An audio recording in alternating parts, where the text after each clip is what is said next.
C'est une aberration qu'un enfant avec le baccalauréat... Entendons de manière plus simple approche par métier, parce que nos téléspectateurs à la maison n'ont jamais entendu parler. Je pense que c'est d'abord nécessaire de leur expliquer de manière terre à terre à quoi renvoie l'approche par métier. L'approche par métier est très simple. Ouais. C'est-à-dire que c'est un paquet de compétences qu'on a remis pour pouvoir répondre à une sollicitation d'une entreprise ou de la société. Je prends un cas banal. Ici, à Info TV, on a besoin d'un agent de ménage. Mais est-ce que le ménage dans une salle de télévision se fait comme le ménage dans une banque? Se fait comme le ménage dans un hôpital? Je vous dirais non. Non, non. Chaque environnement a ses contraintes. Exactement. Donc l'école doit maintenant pouvoir, en relation avec Info TV, définir ce qu'on appelle la cartographie des compétences pour les agents d'entretien. Une fois qu'on a cette cartographie, maintenant l'école monte un programme et les enfants conformes savent maintenant que quand j'aurai mon CEP, j'ai Info TV, pas pour venir faire un stage, il viendra pour travailler parce qu'il a appris.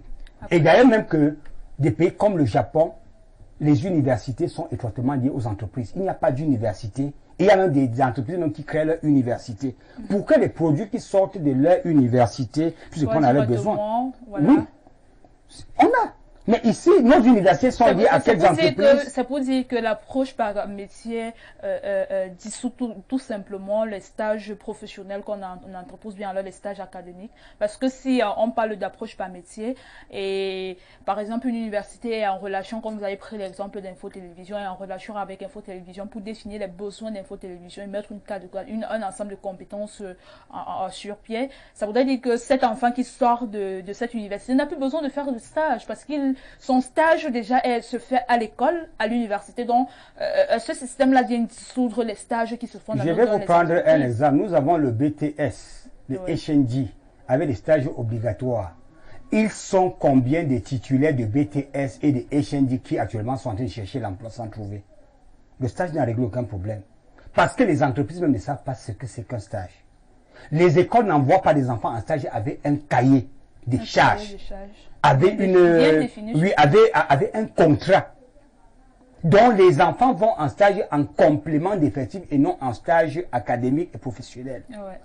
Or, dans l'approche métier, tout au long de la formation, déjà l'enfant a été préparé. Quand il va en stage, il sait ce qu'il va faire. De manière que si vous l'utilisez en complément d'effectifs, il vous dira clairement, je ne suis pas venu ici pour ça. Parce qu'on ne m'a pas dit, il y a un cahier des charges. Donc, c'est un changement de paradigme. Et dans l'approche métier, contrairement au cas où le maître ou l'enseignant était au centre, l'enseignant devient plutôt l'accompagnateur. L'enfant est au centre de son activité d'apprentissage et les enseignants et les formateurs sont maintenant à côté en tant qu'encadrement. Ils suivent, ils essaient de le tutorer, de le mentorer et en cas de besoin, ils le corrigent. Donc, c'est une approche qui est radicalement différente. Et là, l'enfant n'est plus l'enfant que vous parlez, il écoute, il devient même votre contradicteur quand vous arrivez à faire ce qui ne cadre pas avec ce qu'il a appris de vous. D'accord. Alors, je reviens sur vous, monsieur.